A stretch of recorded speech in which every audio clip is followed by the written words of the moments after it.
This is Matador News. Hello, and welcome to Matador News. I'm Nick Seaman. And I'm Gloria Mendez. Our top story today is the rising temperature. We have Dazhanae Howard in the newsroom to tell us just how much longer we'll be riding this heat wave. It's 100 degrees out here in Northridge, and it will only get hotter through the week. Some Cal State Northridge students say they are preparing for the week's temperature boost. I will probably get some Slurpees because I personally don't know how to swim, so we're just gonna stay cool today in the shade. I'm wearing sunscreen so I don't get sunburned and just keeping hydrated. I'm probably gonna do the complete opposite. I'm gonna go skate a little bit, and then probably when I get home, just take a nice cold shower and then relax, and hopefully at night it cools down. I'm actually really excited for it to cool down. I'm a snowboarder and I can't wait for the snow. Forecasters say flash flood warnings may increase throughout the mountainous region, including some valleys due to the tropical mist.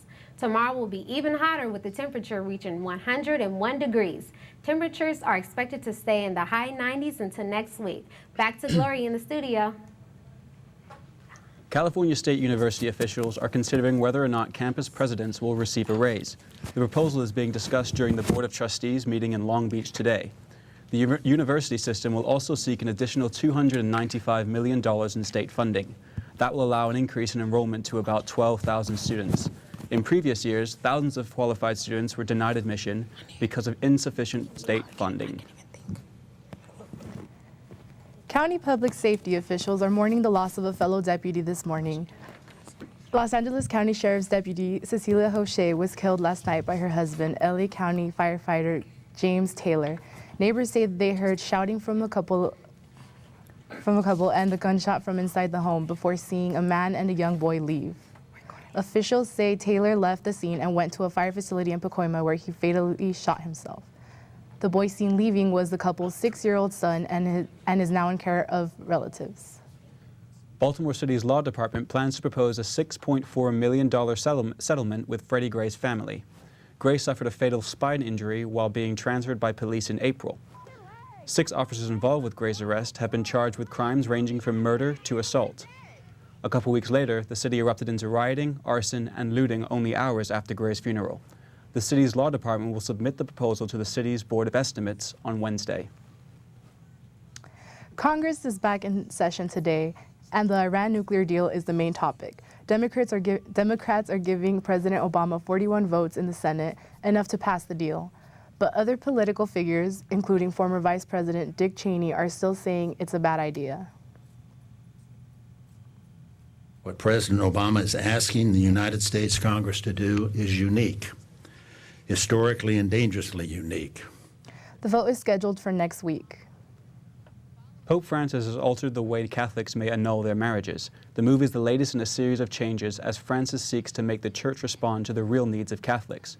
Francis says annulments can drag on for years, costing hundreds if not thousands of dollars. The Church doesn't officially allow divorce, but thousands of couples seek annulments every year, not all of them succeeding. The Pope is in preparations to visit the United States for the first time. German Chancellor Angela Merkel says other European countries need to step up and help the thousands of migrants pouring into Europe from Syria and other Middle Eastern and African countries. The outpour of refugee is unevenly distributed in Europe now, causing Turkey and Germany to have more migrants than other countries. Some countries don't want more because they do not have enough resources and fear terrorism. Hungary has begun to build a wall designed to keep out the migrants. Russian leader Vladimir Putin says he blames the West's foreign policies in the Middle East and Northern Africa. Let's go to Sofia Levin with business.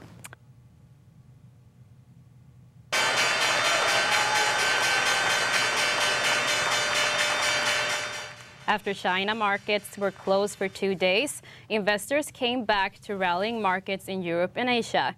Some analysts attribute the day's gains to a relief rally after last week's huge sell-off. At last check, the Dow Jones average was 16,458. That's up 355 points.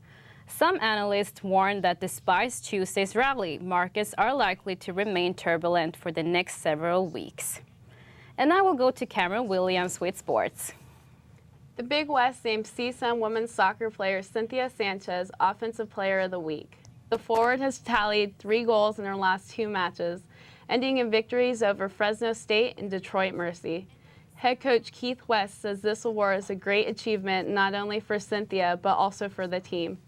Sanchez has already doubled her record from last year by scoring 6 goals this season.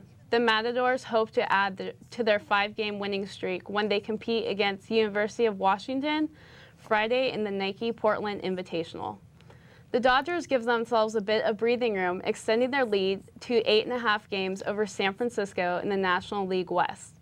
Behind Scott Van Slyck's 4 RBIs and strong finish by closer Kenley Jansen, the Dodgers defeat crosstown rivals Anaheim Angels 7-5 in the opener of the Freeway Series at Angels Stadium. The Angels are battling for an American League wildcard spot and fall 3.5 games back behind the Rangers for second place. The 2 teams continue their series tonight as Clayton Kershaw and Andrew Heaney are penciled in to make the start. And now we'll head to Sofia for entertainment news. Thank you, Kamryn.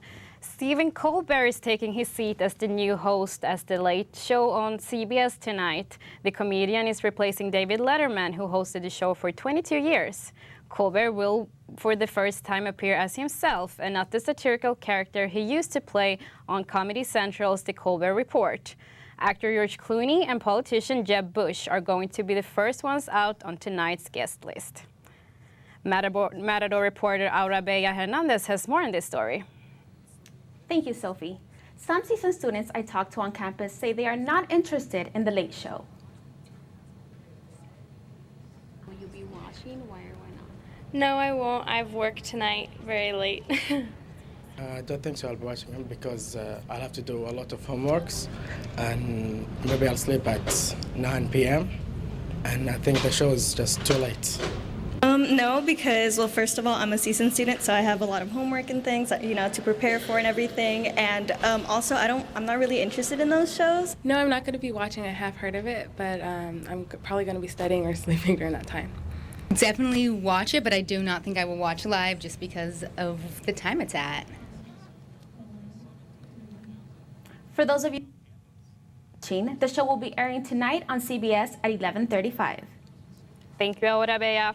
Canadian vlogger Nicole Arbor is breaking the internet after posting a fat-shaming video on YouTube. Dude, my whole body is shaking. Fat people pokes fun at obese people and has been met with criticism on social media. YouTube briefly removed the video and suspended the comedian's account. Arbor's channel has gained a lot of viewers thanks to the video. On Facebook, it has been viewed more than 20 million times. Now we'll head to Kamryn for the latest in health. The world is running out of the most effective snake bite treatment. Doctors Without Borders say mainly developing countries will suffer. Next year, thousands of people will be at risk. Sanofi Pasteur stopped producing the anti-venom Fevifree. The company is now making a rabies treatment. They switched their product due to competitors' cheaper prices. 5 million people suffer from snake bites every year. Other companies offered cheaper, less effective treatments. A new study from American Medical Association shows half of all Americans have diabetes or prediabetes. 12 to 14% of adults were diagnosed with diabetes in 2012, and 40% of Americans have high blood sugar levels, also known as prediabetes. Caucasians had the lowest chances of having diabetes compared to Hispanics, African Americans, and Asian Americans. Obesity and inactivity are the top reasons for diabetes. Doctors say most people can prevent diabetes with a healthier lifestyle. The study was based on questionnaires and in-home exams. Thank you for watching Matador News. I'm Nick Seaman. And I'm Gloria Mendez.